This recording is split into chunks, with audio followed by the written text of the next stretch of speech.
Hi there, my name is Erik. I'm the founder of DragonX. It's a token that went to 100 million market cap, and I'm also the founder of a private investment group for crypto.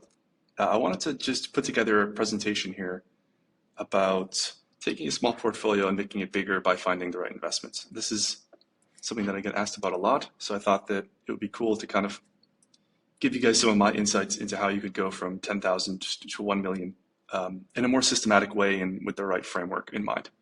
So let's kind of jump in here. What we're going to cover is we're going to go over some of the fundamental realities of the crypto market. I think a lot of people might not exactly understand why crypto is the way it is right now, and why it's so divorced from the technical fundamentals on so many different levels. So I want to go over that first.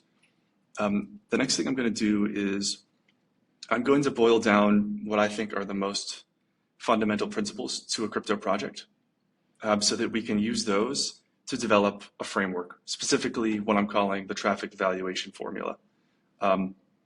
This formula is just a way of conceptualizing what I think is applying those fundamentals to determine whether a project the price will go up effectively.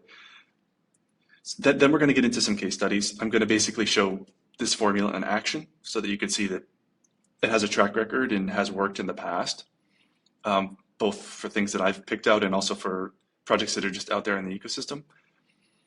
So we're going to go over those case studies. Then I'm going to kind of mention some future applications and extra content that you guys might be interested in, and then we'll kind of wrap up. So I'll try to keep this pretty short. We have quite a bit of content to get through, but let's kind of dive into the high level at first.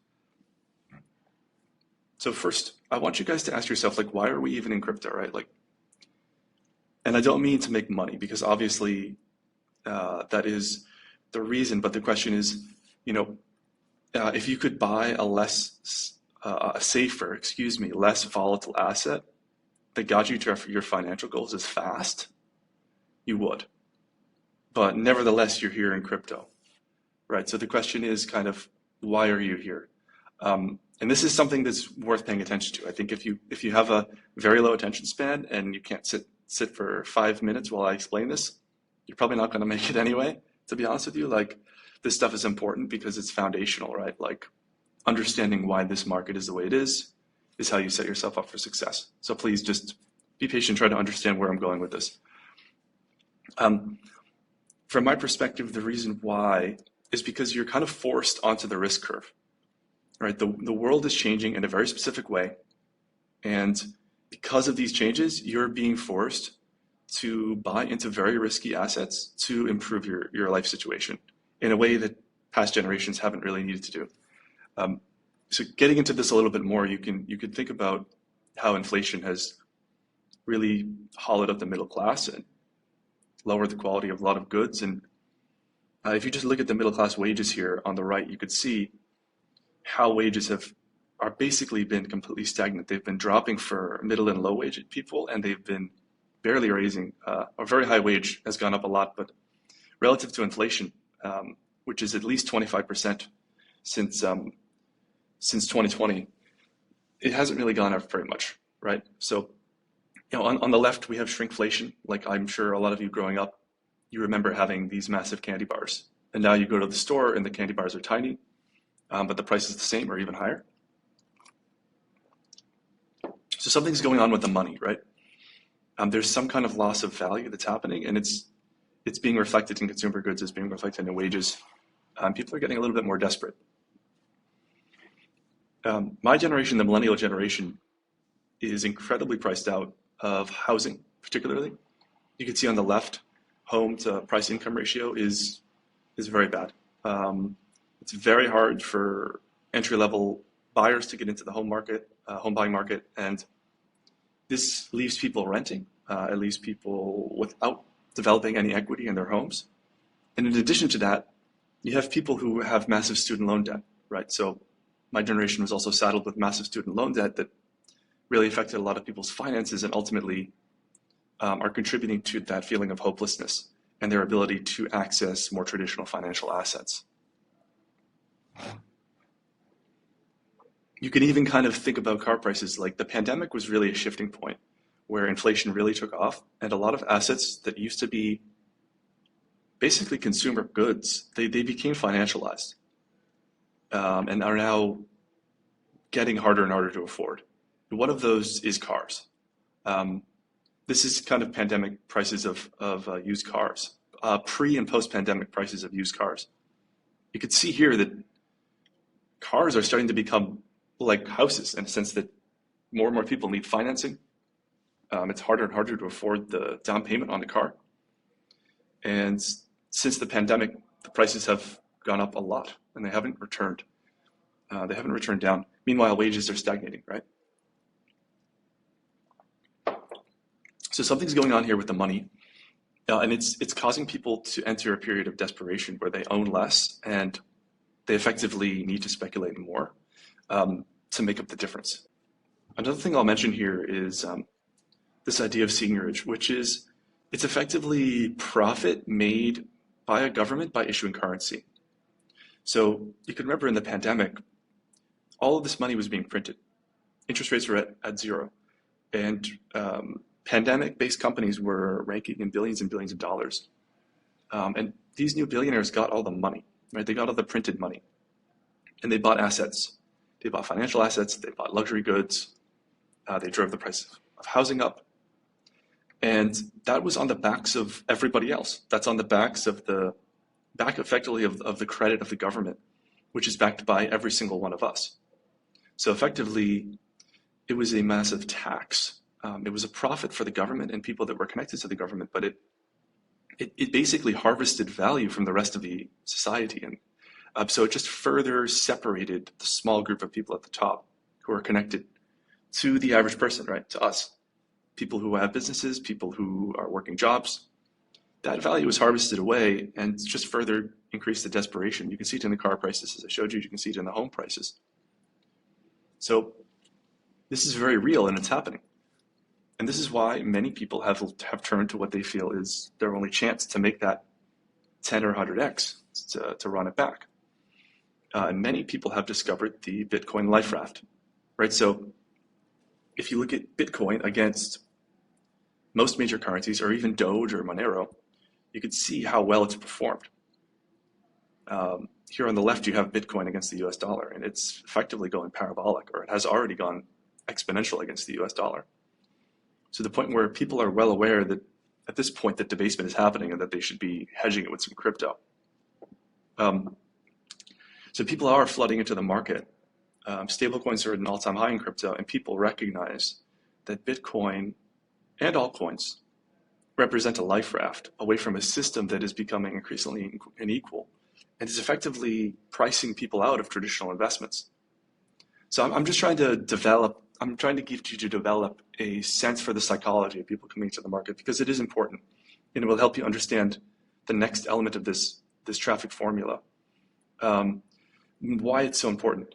But let's get to one more slide here. So people have realized that Bitcoin is not enough, right? Effectively, the price of Bitcoin, the return of Bitcoin is going down over time. And so people need to go deeper into altcoins.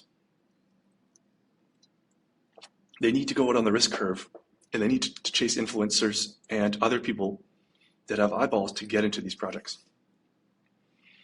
Now you understand kind of the political and economic backdrop as to why people feel like they need that 100x to run things back, right? They feel like they need to outperform something, that something is missing from the economy, something is missing from their lives in terms of their ability to get ahead.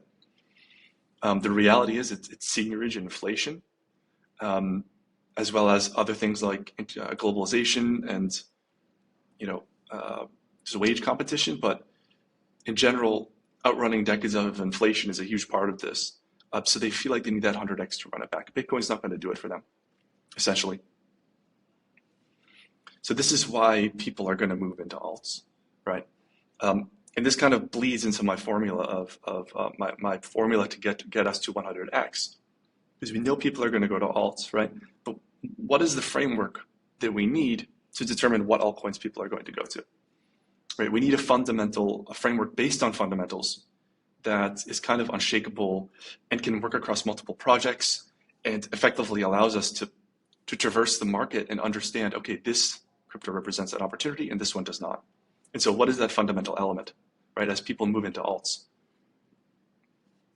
And so we need to use first principles. We need to effectively, let's step back and ask ourselves, like, what is a fundamental, right? It is something irreplaceable, something atomic, something that if that element is removed from a cryptocurrency, from a crypto project, it is void. That project is void and you wouldn't want to invest in it, right? And that's important, something important to consider, because you have a lot of people who they're saying, oh, there's this technology that makes the project better, or the founder is awesome, or there's a really great logo and branding, or a great website, or a user experience this new. None of these things are truly fundamental, because there are projects that have succeeded even if those did not happen, even if those weren't present. So what I'm proposing here is that there are actually two true fundamentals in crypto. Two things that if you remove them, a project simply won't work, regardless of what other elements are present. Okay, and that is what truly represents a fundamental, if you're reasoning from first principles. And I'm positing to you that effectively traffic and security are those two things. So why do I say this, right? And I just alluded to this. The most amazing new game theory is worthless without traffic, right? The best founder is worthless without traffic. Brand new technology. You see it all the time in crypto. There's a new technology that comes out and it's groundbreaking, but no one cares because there's not enough eyeballs on it, right? Or something else is distracting people and takes them away from that. Logo, branding, user experience, that's all worthless without traffic, right? And conversely, if you have a bad product, but you have immense traffic, you'll still do very well, very well. Think about meme coins. All they have is a logo. So a logo without utility, like most meme coins, right? That works with traffic. Bad products work with traffic. No new tech works with traffic. So traffic is the core fundamental. Traffic and marketing are the core fundamentals to crypto. And this is important, right? Because people are flooding into altcoins, as we said. So the question is, which ones are going to get the traffic, right? And this ties into our analysis framework. So fundamentally, traffic is a fundamental. We understand that, right? Without traffic, you fail. With traffic, you succeed. So traffic is irreplaceable. Now, security is important, but it's less present, and it's more of a layer where it's either present or it's not. And if it's not present, then you're ultimately doomed to failure. But if it is present, it's just kind of there, and you don't really think about it too much, right? It really doesn't matter how much traffic you have, even if a project gets hacked or continues to get hacked and has extreme vulnerability, people will abandon it. Funds being lost or the potential for a rug will guarantee a project fails over a significant time frame, because things will be exploited and effectively people will lose confidence. So you've seen a lot of popular projects that had traffic, but the security element wasn't there. So they effectively lost their position and they were hacked or rug pulled. So security is a little bit different than traffic, right? But we can safely say that without security, you will fail. It's irreplaceable. So I just put this diagram to show you, like, traffic is basically everything. Security is it's a fundament, but it's not it is not something you really think about. It's just kind of there. It's that base layer. Okay, and that base layer is extremely important, but really it's traffic that's driving everything. And then everything else on top is just kind of it's literally icing on the cake, right? And that icing on that cake can be a competitive advantage, assuming other things are equal, but traffic is the primary foundation. So there are different elements to traffic, right? It's not just traffic is kind of a vague term. What do we really mean by traffic? In my mind, there's a bunch of different ways that traffic can manifest. If you have a sizable community of people that are referring others in and that care about the project and want to see the project succeed, If you have an established founder or founders that have a large audience or a growing audience, then you don't necessarily need to have a huge community, but that founder can effectively do enough to push the project forward. And then network effects, right? Like if you have a viral coefficient, or you see the network effect of a project growing through the product design or just through the community itself of referrals, then that can be enough to drive new traffic and can take the project to new heights. So just kind of backing up, that was a whirlwind in 15 minutes. Just remember that macroeconomic and political forces have pushed millions of people into crypto. That is why people are here. If people could get 1,000x on real estate, if people could get 100x on real estate, if people could get the risk-adjusted returns they felt they needed to overcome the political and economic forces that were holding them down, they would. But they don't.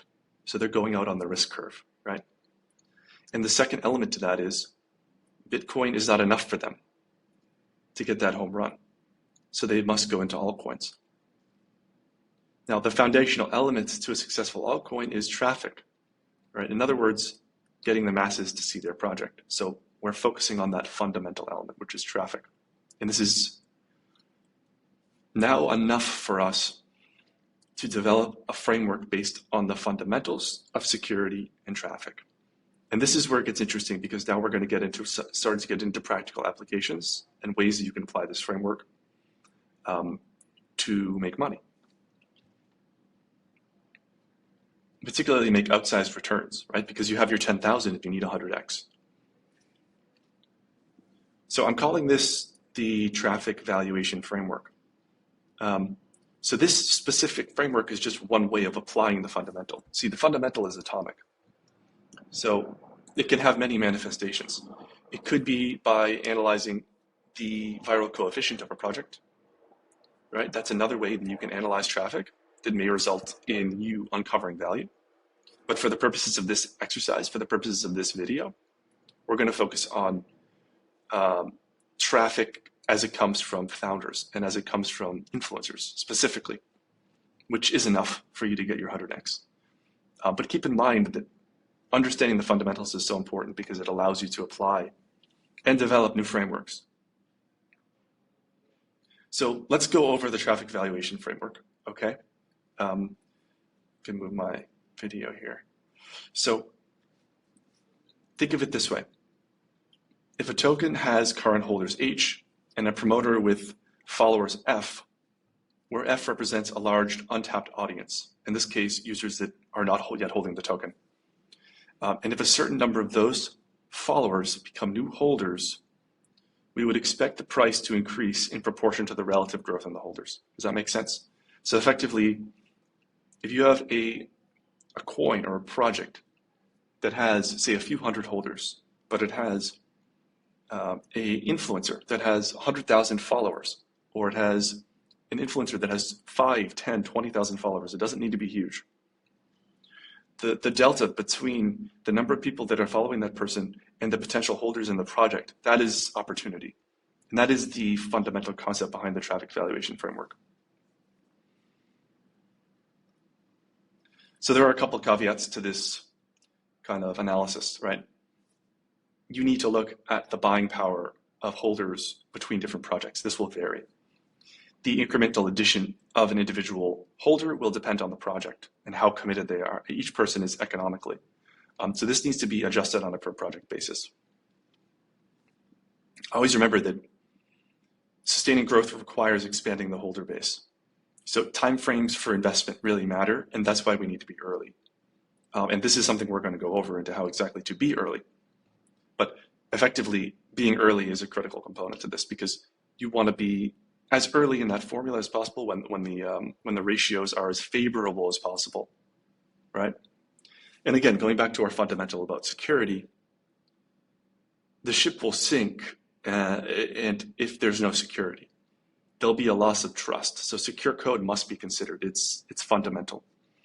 So doing a security analysis on top of the analysis I'm going to show you here is actually very important And you should definitely consider that. Does the project have audits, or is the project so simple in its design that it wouldn't even need require audits? For example, a meme coin that uses a templated token.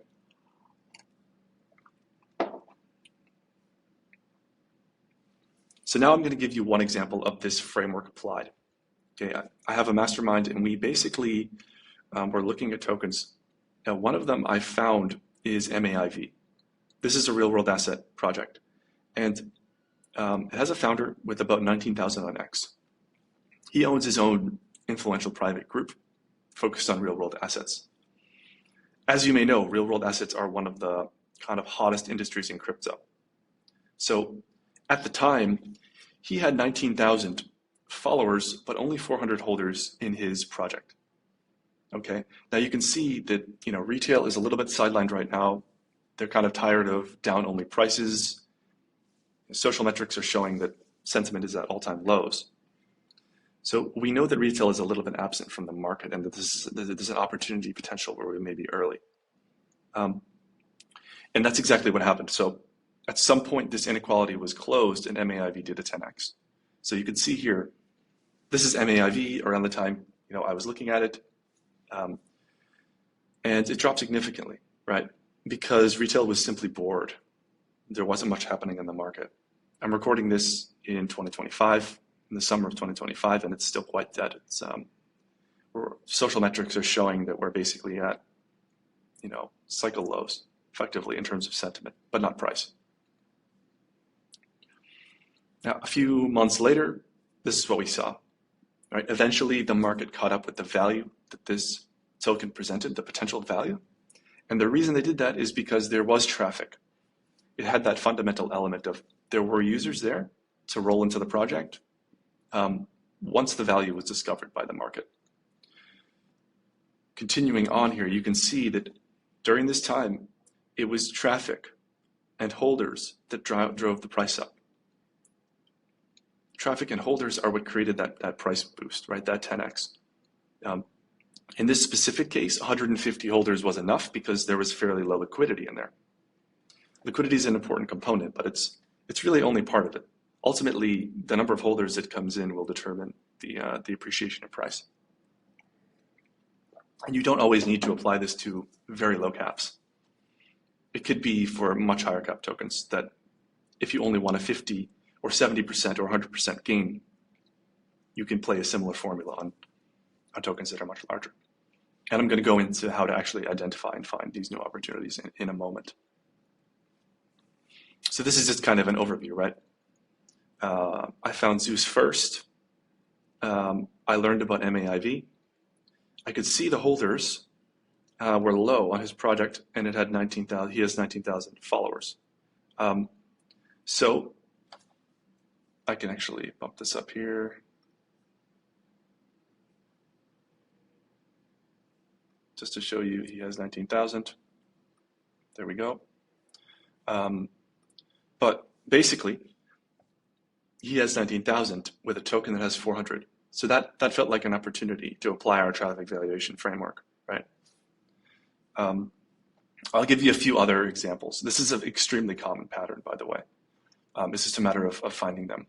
So I don't know if you remember Million token, but this guy, Patrick Shu, tech lead, he effectively had 70,000 on X. He launched this token Million, which was doing basically nothing. And then eventually it did a 260X. You could see there was a huge price spike. So had you hung on and waited for the traffic valuation framework to kind of run its course, and then sold once the adoption came, you would have made a significant profit there. Similarly with Turbo, there are numerous examples, by the way. It's not limited to these, of course. You had a small project, a digital artist launched it, and he had traffic and eyeballs on his project, right? And that's what drove the project up. So let's kind of go into, you're probably wondering, well, how do I do this for myself, right? And that's, I think, where it gets interesting, because you can actually do this for yourself. It's possible. And this is how you go from 10,000 to 1 million, is finding asymmetric opportunities like this. finding tokens that have 100x potential in them. So how do we actually find these accounts? There's actually a tool that you can use that you have to pay for, but it's worth it. And you can find small trending X accounts. It's called Tweet Scout. And I don't have a referral link, or I'm not associated with the project at all, but I have found it useful in applying this framework. It's effectively a crypto research platform specifically for social media that helps you identify people that are influencing crypto. And this is exactly what we want for our traffic valuation formula, right? So we've gone from fundamentals, then we developed a framework, okay? And now we're down in the strategic and tactical level where we're actually implementing. So do you see the progression? This is a very important way of thinking. And this can be applied to, for example, because we have these fundamentals, we could replace TweetScout with another tool and we can still understand the fundamental framework that we're operating on. And this helps us maintain an edge in the market as things change and shift and as certain platforms become overused or oversaturated. So let's use TweetScout to find some promising accounts, right? The system is effectively, you use TweetScout and you look for accounts that have similar characteristics to these, but have either a stagnant project with minimal holders, small and growing number of holders, or they are yet to launch a project, but launching a token is highly probable. And that's the example I'm going to give you right now. And by the way, at the time of recording this, they have not yet launched their project. So I hope this works out for you guys, but obviously it's not financial advice. It's just something I've observed in the market. So just kind of thinking about, we want to understand, are we early based on the amount of followers that the person has through TweetScout and what the potential is on the other side of that. So let me give you an example of this kind of in practice, right? Uranium Digital, okay? So Uranium Digital, just within about an hour of looking on this site, searching for real world assets specifically, I came across a couple of small accounts that I thought were interesting. And these are interesting because they have a small follower count, so they're not mainstream, but they have enough followers to pump their token if and when they launch it. So I like the sub 30,000 follower range. I think it's a good range to find gems because they're not mainstream, but they definitely have the follower count. So I identified down here at the bottom, Cody, okay? I noticed he had RWA in his title. He has a significant number of followers, and this is kind of enough for me to start to investigate and see what he's up to.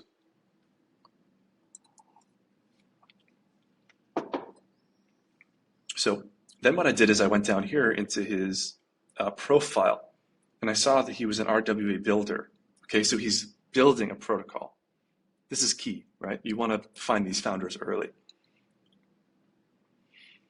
And here you can see he's actually the founder of a protocol called Uranium Digital, which is an institutional grade uranium trading platform on Solana. And what's cool about Uranium Digital is I don't think they've actually launched a token yet. So here you have a tremendous opportunity because you're approaching the market using the traffic valuation formula and approaching it from a top-down traffic-first approach. You're able to identify a project here that has yet to launch a token.